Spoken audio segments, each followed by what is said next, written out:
The glass doors of the Manhattan rooftop wedding slammed open. A sharp gust of winter wind tore through the hall, sending flower petals and programs flying across the marble floor. Guests froze mid-step, their chatter dying instantly. At the entrance stood a man in tattered layers, his coat frayed at the cuffs, boots scuffed and cracked, hair wild, and a beard uneven and streaked with dirt. He looked entirely out of place among the champagne flutes and silk dresses. Security rushed forward. "Sir, you can't be here," one officer barked. The man lifted his eyes. Even through the grime, they were sharp, unflinching calm. "Emily," he said quietly. The bride gasped. "Ethan." Her voice trembled, barely audible over the stunned silence. The groom's jaw tightened. "Who is that?" Ethan didn't answer. He simply took a step forward, eyes never leaving Emily. The murmurs spread like wildfire through the crowd. Phones tilted to capture every moment. The tension was electric. If you watched to the point, please like, share, comment, and subscribe. Thank you. 30 days earlier, Ethan Cole had stood atop the 58th floor of his office building in downtown Manhattan.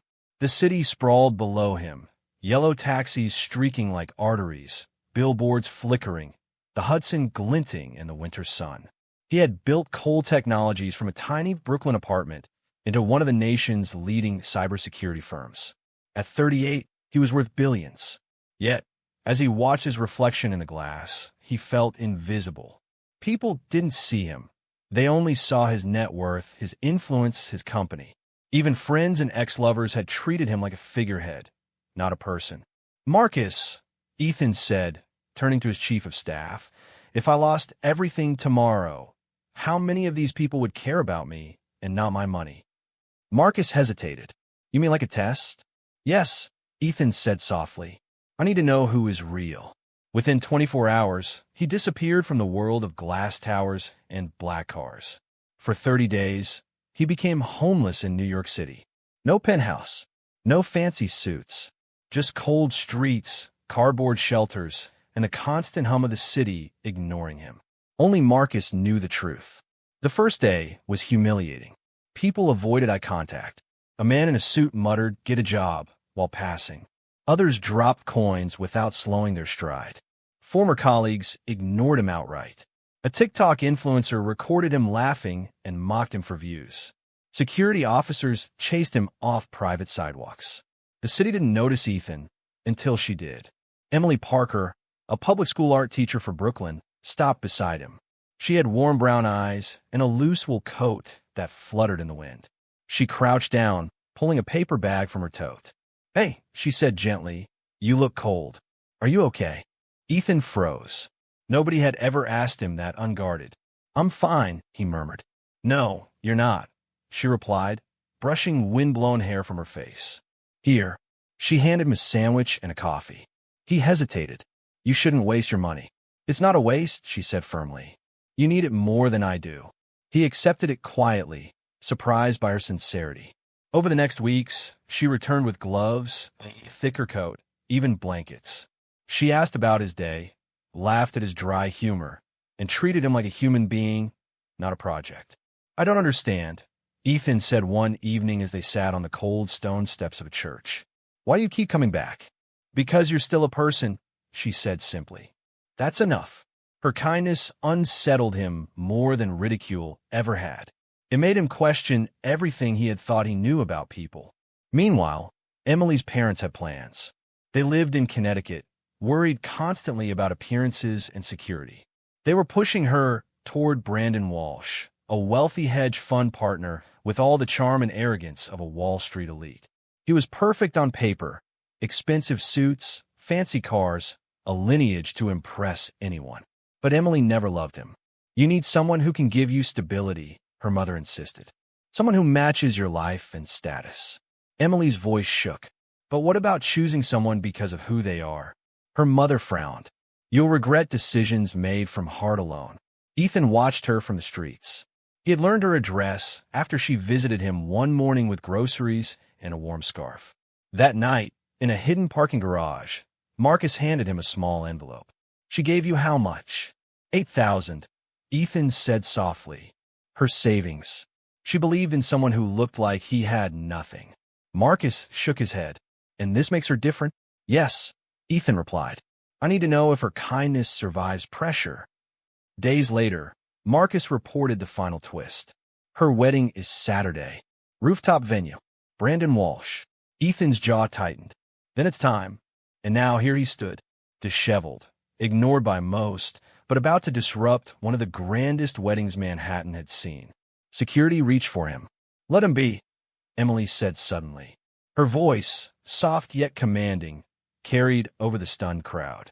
The guests whispered. Brandon's face darkened. Emily, this is insane. Ethan took a calm step forward. I won't stay long. I just need to speak the truth. Brandon scoffed. The truth? You're a street performer. Ethan ignored him. I didn't come to disrupt. I came so she could decide freely. Not for wealth, not for spectacle, but for her conscience. The air thickened. The city skyline beyond the glass seemed to hold its breath. I watched New York pass me by, Ethan continued quietly. Ignored, mocked, filmed for laughs, escorted away from my own building. Most people fail to see me. But she saw me when I had nothing. She believed in me without knowing who I was. Emily's eyes shimmered. Her lips trembled. She whispered, I didn't care who you were. I just cared about you. Ethan nodded slowly.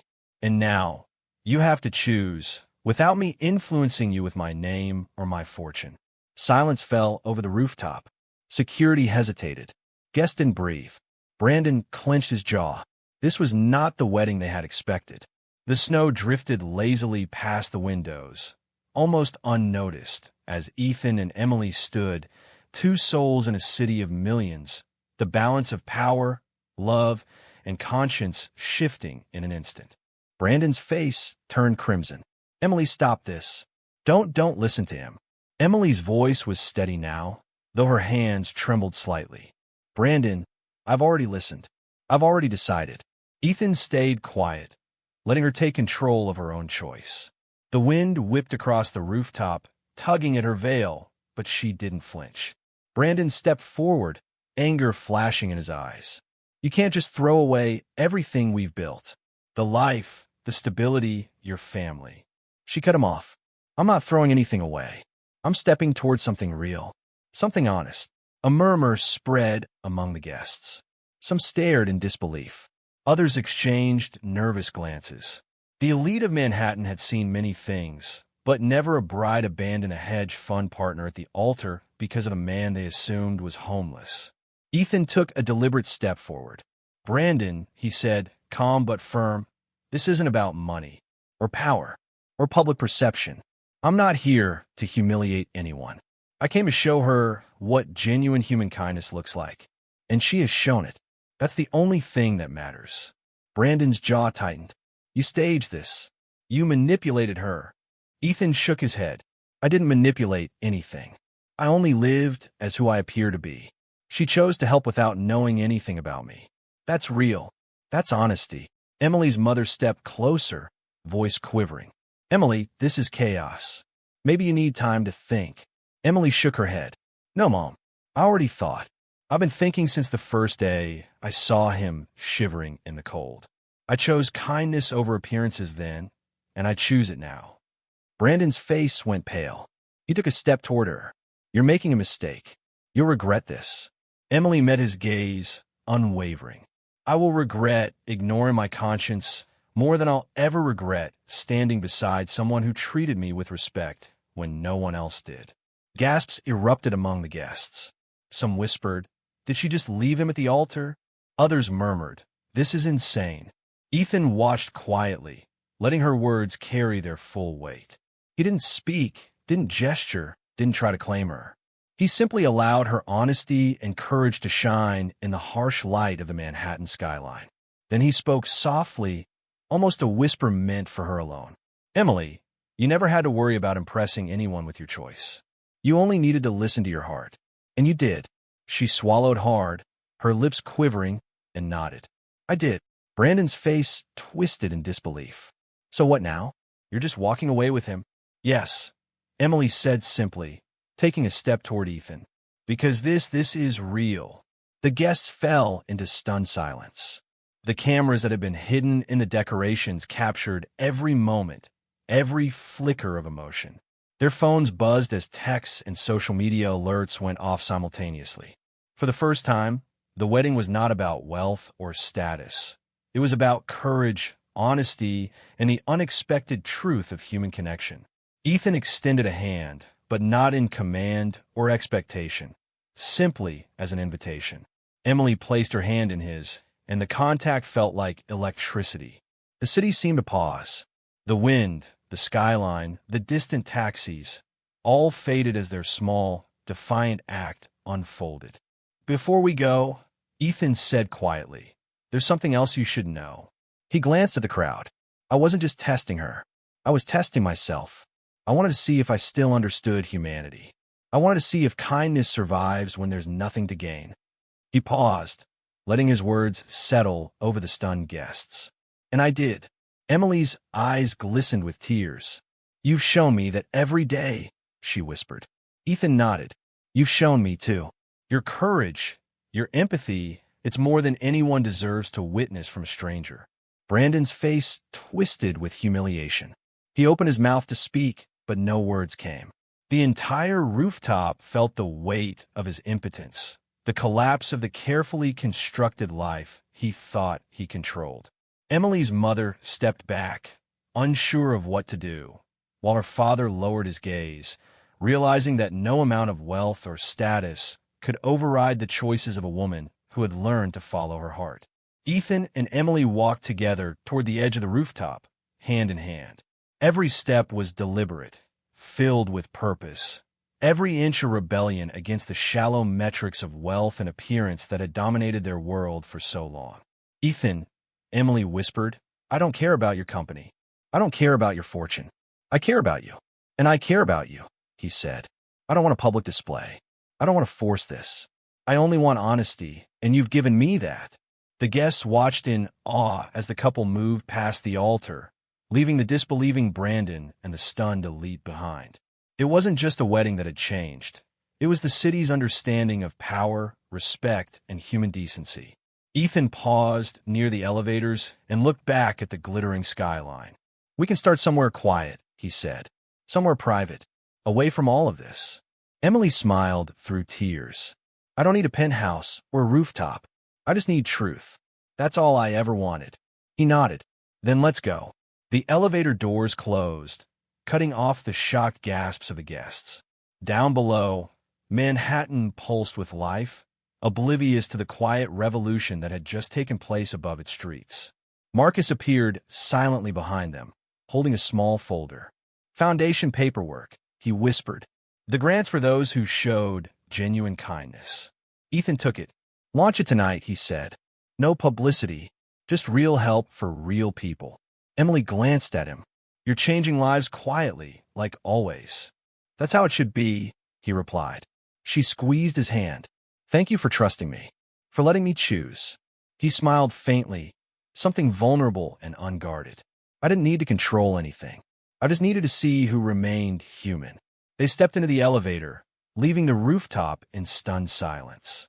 Outside, the city moved on, unaware that a billionaire had spent 30 nights on the streets, that a woman had defied her family, and that genuine human kindness had just outshone the glittering wealth of Manhattan.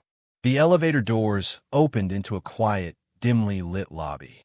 Ethan and Emily stepped out, still holding hands, the city lights reflecting in their eyes. For the first time in 30 days, Ethan felt completely seen, not as a billionaire, not as a homeless man, but as himself. Emily turned to him, voice soft. "We don't need the approval of anyone else. We just need to be honest with each other." Ethan nodded. "Exactly. That's all that matters." Outside, a car waited. They climbed in silently, the city moving past them like a living river. News of the rooftop disruption would break soon, but for now, they had their own space, away from judgment, away from expectations. "Are you nervous?" Emily asked. "About," Ethan replied. "About us starting fresh." He smiled faintly. "Not with you. I've waited 30 days for someone who'd see me as I am. And now I have." She leaned against him. "Kindness, it really does change everything, doesn't it?" It does, he said softly. The world measures wealth by money, power, influence, but true wealth? True wealth is kindness, loyalty, love. And you've shown me all of that when nobody else would. Emily smiled through tears. Then let's make our own rules. Start small. Help people quietly. Live honestly. Love fiercely. Ethan squeezed her hand. I could do that. With you. They drove through the streets of Manhattan, a city of millions, unaware that above its skyline, a quiet revolution had begun. A billionaire humbled, a woman courageous, and a love born not from wealth or status, but from seeing the human soul. And as the car disappeared into the night, Ethan's final thought lingered. Kindness is the only currency that never loses value, and those who practice it, even when no one is watching, are the richest of all. The world had witnessed greed, privilege, and appearances, but in the end, it was compassion, courage, and truth that prevailed. Thanks for watching. Please subscribe.